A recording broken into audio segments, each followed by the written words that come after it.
Hi guys! Magandang gabi! Welcome back po dito sa Gandara SRU channel for Showbiz Update.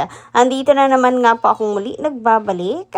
Ang nagmamaganda ninyong kachismosang Kimpaw, wala na pong iba, ang lokaret na si Gandara SRU upang maghatid sa inyo ng latest update and fresh happenings patungkol kina Kim Chiu and Paolo Avellino. And para sa gabing ito, ayan, bago tayo mag-start, sa mga di pa nakaka-subscribe sa ating channel, i-click nyo lang po yung ating subscribe button at notification bell, lalo na kung isa kayo sa mga Kimpaw na naghahanap po araw-araw, nag-aabang ng mga updates and ayuda hinggil sa dalawa. Nais malaman ang mga bagong event and kaganapan sa buhay ng dalawa. Lalo na ngayon, napalaisipan po sa mga fans kung nasaan si Paolo Avellino. Pero bago po ang lahat, ayan, i-click nyo na yung subscribe button at notification bell upang kayo mag-i-updated at ma-notify tuwing may bago tayong chika at balita hinggil sa Kimpaw.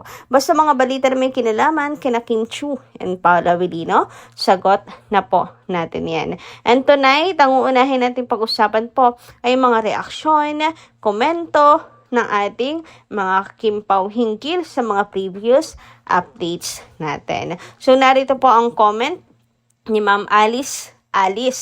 Magandang gabi po sa inyo and shout out. Sabi niya dito, don't panic, wala iyan.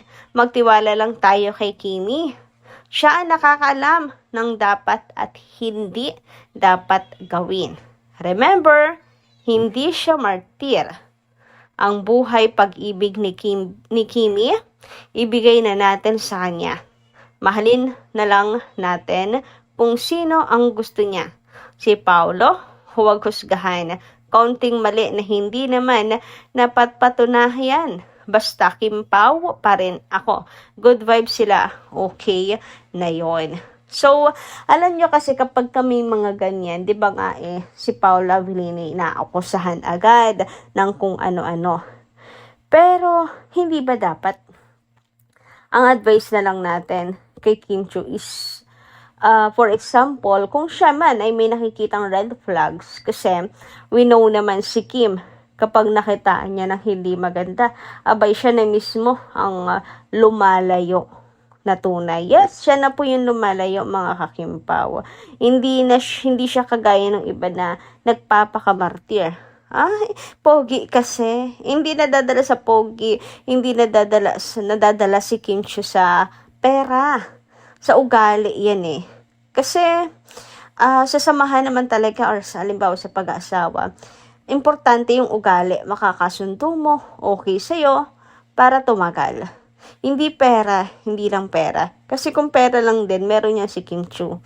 Hindi ba? Kaya ni Kim na dumiskarte rin. Although kasama rin yan sa kung talagang mahal ka,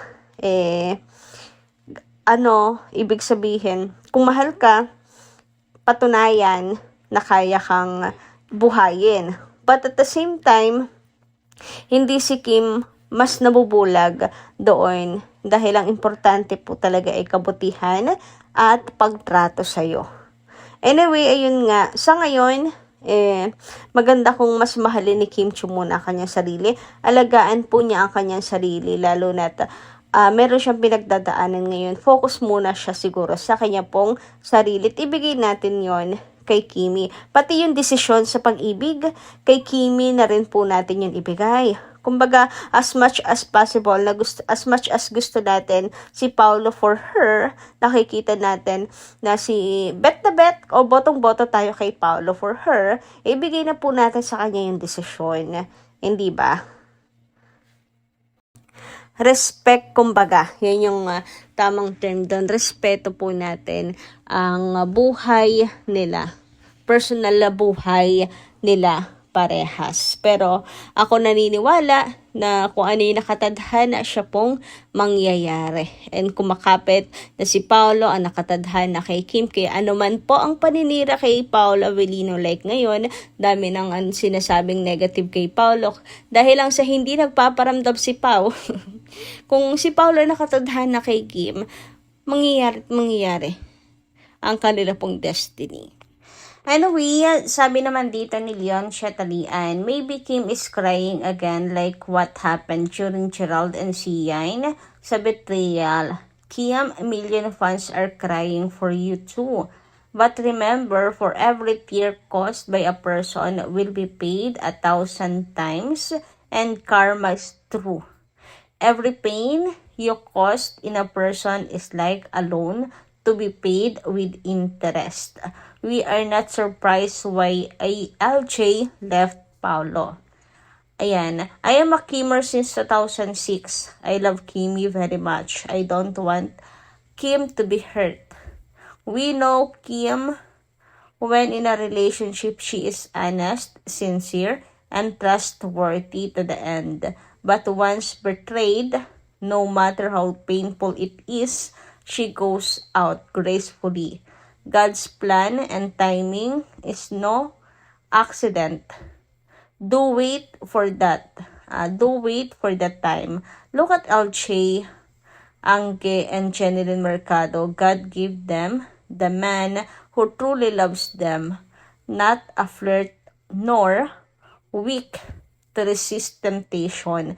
Love you, Kimi. Always praying for you. Our Lord loves you too. So, ayan. Naniniwala ko na ano po talaga, may magandang plano ang Diyos for Kimi. Nasaktan man siya. Yun nga, sa dalawang naging ex niya, mayroon pong darating sa kanya na hindi po siya sasaktan at lalokohin. So sa ngayon, si Paolo Avellino yon na nakikita natin na nandyan po sa kanya. And we hope the best for them.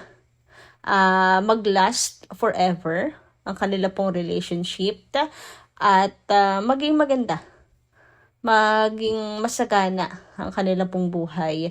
'Di ba? Yun naman yung wish ng mga fans po sa kanila. Hindi na sila magka-problema at makita na sa isa't isa yung pahinga. Gets niyo po ba yun? Hindi na rin kasi sila hindi na rin kasi sila bumabata, na sa tamang edad naman na sila. Sabi naman ni Malen Albana, good day sa ating lahat.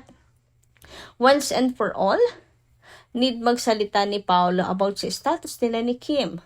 Naka 4 project na sila at may upcoming pa. Sana, kung totoong walang fake sa galawan nilang dalawa. Alam nyo, ako'y naniniwala din na kung meron man pong dapat na magsalita sa kanilang relasyon ay si Paolo Avellino po iyon. Si Paolo ang siyang dapat na umamin. Pero kay Paolo rin po kasi nanggaling na wala siyang tinatago, puwera na lang kung may napagkasundoan. So, kung may napagkasundoan sila ni Kim, ay baka yun ang reason kung bakit hanggang ngayon hindi pa rin umaamin. Sinasabing nagtatago o may tinatago si Paolo, maybe kasi kailangan at mayroon pong wala pang go signal, may napagkasundoan. So, tingnan natin pag ano pa ng panahon, paglaon pa ng panahon. Tingin ko naman di na po ito magtatagal. Tingin ko naman po ay malapit na tayo. Konting hakbang, konting kapit, konting tiis na lang po talaga. So, kayo ba?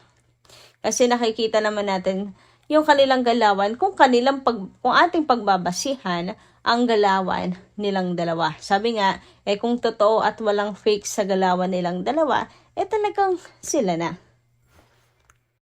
Samantala, mainit pa rin pinag-uusapan ngayon sa social media itong mula nung pumunta sa Ilocos Sur, itong si Paolo Avellino ay hindi pa rin nga nagpaparamdam kung nasaan na siya. So nakapagparamdaman po siya pero pagpo-promote po, kumbaga tungkol sa trabaho and that personal life related. Kumbaga ay walang update, nasa na siya ngayon, anong ginagawa niya, ganto, ganyan. Na para ba nagpapamiss si Paolo Avellino at nakikipagtago-taguan ngayon sa mga fans.